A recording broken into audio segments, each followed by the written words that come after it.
Hello student, स्वागत है आपका दिव्या क्लासेस में। बात कर रहे हैं हम इकोनॉमिक्स के चैप्टर नंबर 2 की। फर्स्ट चैप्टर हमने कंप्लीट कल कर चुके थे। जो सेकंड चैप्टर है उसका नाम है राष्ट्रीय आय का लेखांकन, यानी account of income, national income. तो इसमें हम आज छोटी मोटी अवधारणाओं के बारे में पढ़ेंगे और राष्ट्रीय आय के बारे में पढ़ेंगे। तो आइए शुरू करते हैं।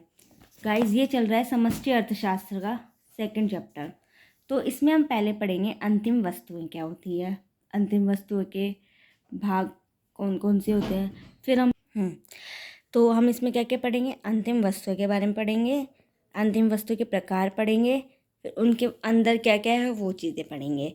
फिर हम पढ़ेंगे मध्यवर्ती वस्तुएं क्या होती हैं, स्टॉक, सकल निवेश, मूल्यह्रास, निवल निवेश, आय की प्राप्ति। इसके बाद हम पढ़ेंगे नेशनल इनकम और सकल घरेलू उत्पाद, इनके बारे में हम पढ़ेंगे। तो आइए शुरू करते हैं। सबसे पहले हम देखते हैं अंतिम वस्तुएं। इसे नॉर्मली अगर इंग्लिश में हम बात करें तो क्या कहेंगे, फाइनल गुड्स। वैसे इसे इकोनॉमिक्स की लैंग्वेज में इसको बोलते हैं कंज्यूमर गुड्स। तो हम शुरू करते हैं इसकी परिभाषा। वे वस्तुएं जिन्हें पुनः उत्पादन प्रक्रम के किसी चरण से गुजरना नहीं पड़ता या जिनमें पुनः कोई परिवर्तन नहीं होता, अंतिम वस्तुएं कहलाती हैं। उदाहरण के लिए चाय पत्ती, आटा इत्यादि। मैम, हमें लैंग्वेज समझ में नहीं आ रही है कि क्या कह रहा है। अंतिम वस्तुएं ये होती हैं जिन्हें उत्पादन के किस अंतिम मतलब अंतिम बार उसका क्या हो गया, उत्पादन हो गया। जैसे उदाहरण के लिए मैंने चाय पत्ती लिया है, चाय पत्ती किस जिससे भी बनती है, लेकिन चाय पत्ती का अंतिम उपभोक्ता क्या हो गया, अंतिम उत्पादक किसका हो गया, चाय का हो गया। चाय का समझ में नहीं आ रहा तो आटा, आटा किससे होता है, गेहूं से। गेहूं कौन सी वस्तु होगी, मध्यवर्ती वस्तु होगी। अब गेहूं को उत्पादन कर देंगे, गेहूं का उत्पादन करने के बाद हमें क्या मिल जाएगा, आटा। आटे को थोड़ी ना किसी और चीज़ में गुजरना पड़ेगा कि भाई आटे से भी और कुछ बन सकता है। आटे से तो रोटियां बनेगी, तो आटे का आटा तो आटा ही रहेगा ना, आटे को किसी और चीज़ में तो कन्वर्ट नहीं किया गया हमने। तो इसलिए वो कौन सी वस्तु कहलाती है, अंतिम वस्तुएं कहलाती है, यानी कंज्यूमर गुड्स कहलाती है। ये दो प्रकार की होती हैं, उपभोग वस्तुएं और पूंजीगत वस्तुएं। उपभोग वस्तु यानी कि कंज्यूमर गुड्स और पूंजीगत वस्तु यानी कि कैपिटल गुड्स। अब बात करते हैं उपभोग वस्तुएं। ऐसी अंतिम वस्तुएं जिसका उपभोग उस समय उपभोक्ता द्वारा किया जाता है, उपभोग वस्तुएं कहलाती हैं। उदाहरण के लिए आहार, पका हुआ, मनोरंजन के साधन। अंतिम वस्तु आपको पता चल गई क्या होती है, जिन्हें उत्पादन के किसी चरण से नहीं गुजरना पड़ता। अब बात करते हैं उपभोग अंतिम वस्तुएं। मैंने लिखा हुआ है आहार, पका हुआ। आप लोग कोई बाजार में या मेले वेले में जाते तो हम खाना खाते हैं, तो वो पका हुआ वो अंतिम वस्तु ही है। हम उसे खा लेंगे हैंड टू हैंड, उसको और किसी चरण में नहीं गुजरना पड़ेगा, इसलिए उपभोक्ता द्वारा यूज़ किया गया इसलिए। और मनोरंजन के साधन, आप मेले में गए हो, मेले में आपने टिकट खरीदी है, झूला झूले हो, तो आपने उपभोग कर लिया, उसी टाइम उसी वस्तु का उपभोग कर लिया, इसलिए वो होती है उपभोग वस्तुएं। अब बात करते हैं हम पूंजीगत वस्तुएं की, यानी इसे इंग्लिश में बोलते हैं कैपिटल एसेट्स। ऐसी वस्तुएं जो लंबे समय तक चलती है, जिसकी समय अवधि दीर्घकाल की होती है, पूंजीगत वस्तुएं कहलाती हैं। इन्हें टिकाऊ वस्तु के नाम से भी जाना जाता है, जैसे मोबाइल, टीवी, अलमारी, बिस्तर आदि।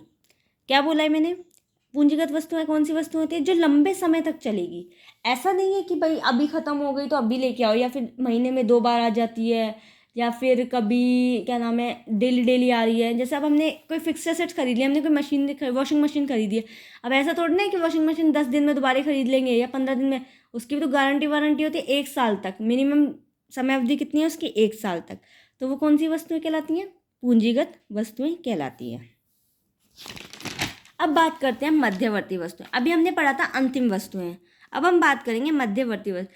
ऐसी वस्तुएं जिन्हें उत्पादन के चरणों से गुजरना पड़ता है, वे क्या कहलाती हैं, मध्यवर्ती वस्तुएं कहलाती हैं।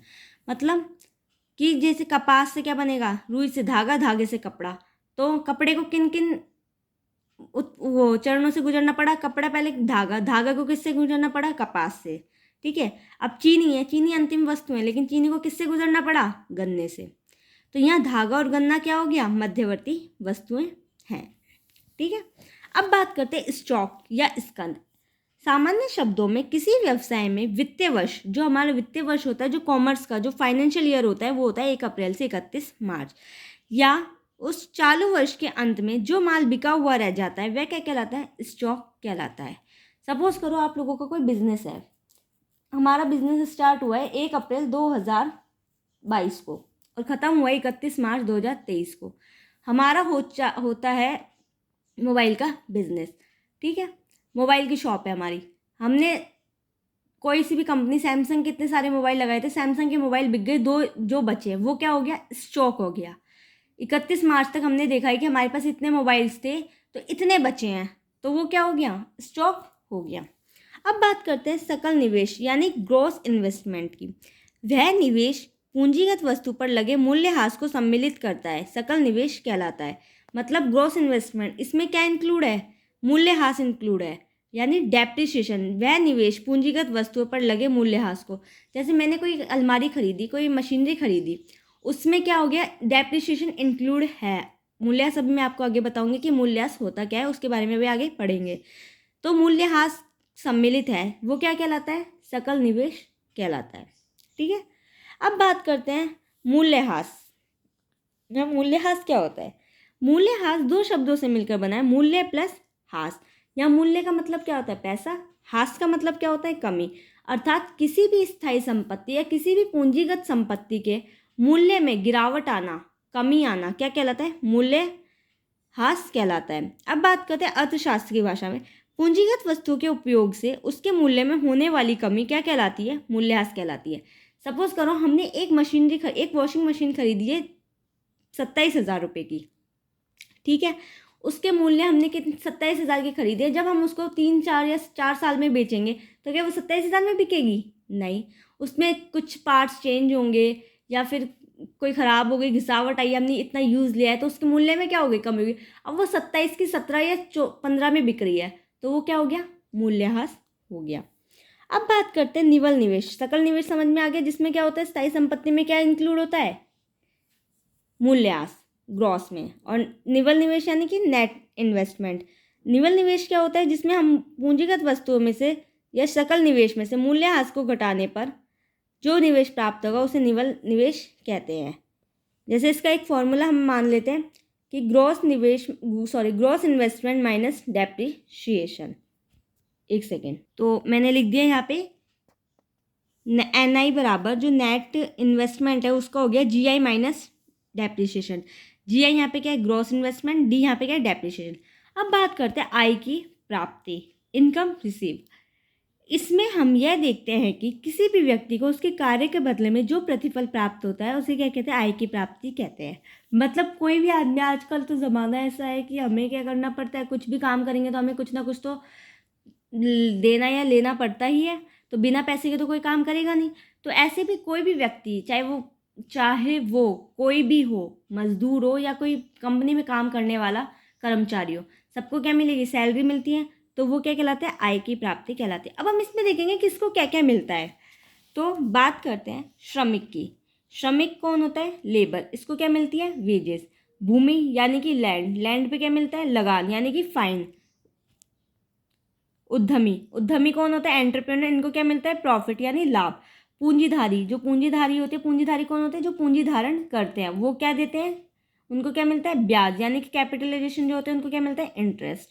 तो ये एक नंबर में क्वेश्चन आ सकता है न्यू टाइप में 12th क्लास में कि जो श्रमिक है उनको निम्न में से क्या दिया जाता है? मजदूरी, वेतन या ब्याज या कुछ अन्य कुछ और कोई ऑप्शन आ सकता है।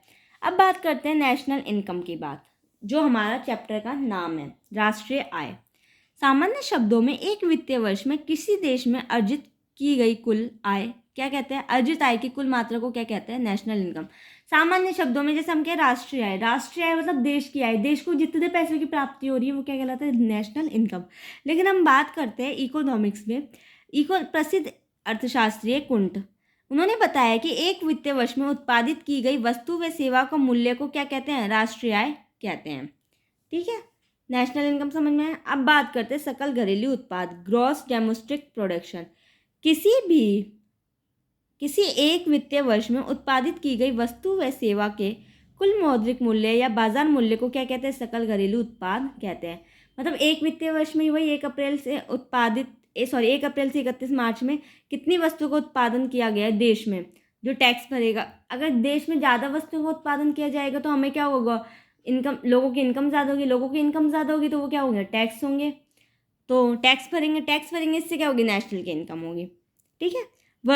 वर्तमान समय में जो भारत की जीडीपी है वो 3.18 लाख करोड़ से भी ऊपर है, जो हमने देखी थी 17 अप्रैल 2023 की बात करते हैं। जो जीडीपी का जो फॉर्मूला होता है वो होता है C+I+G+X-M। मतलब जीडीपी निकाल, जीडीपी क्या है यहाँ पे? ग्रॉस डोमेस्टिक प्रोडक्शन यानी कि सकल घरेलू उत्पाद। सी यहाँ पे कंज्यूमर यानी उपभोक्ता। आई यहाँ पे इन्वेस्टमेंट यानी निवेश। जी यहाँ पे सरकार यानी गवर्नमेंट। X-M यानी कि नेट एक्सपोर्ट, शुद्ध निवेश। तो वो चीज़ें क्या कहलाती हैं? जीडीपी कहलाती है। तो गाइज आज हमने पढ़ा है अंतिम वस्तुएं क्या होती हैं, अंतिम वस्तु के प्रकार के बारे में पढ़ा था, उपभोग वस्तुएं, पूंजीगत वस्तुओं के बारे में पढ़ा था। उसके बाद हमने पढ़ा था मध्यवर्ती वस्तुएं, फिर स्टॉक पढ़ा था, सकल निवेश पढ़ा, मूल्यह्रास के बारे में पढ़ा था, निवल निवेश, आय की प्राप्ति के बारे में पढ़ा था। उसके बाद हमने देखा था कि आय किस किस को क्या क्या आय की प्राप्ति होती है, फिर राष्ट्रीय आय, फिर सकल घरेलू उत्पाद। तो गाइस कल हम पढ़ेंगे राष्ट्रीय आय की विधियाँ, राष्ट्रीय आय की गणना करने की विधियाँ। तो गाइस प्लीज़ वीडियो को ऐसे ही बने रहने के लिए चैनल को लाइक शेयर एंड सब्सक्राइब ज़रूर कर दें। Thank you.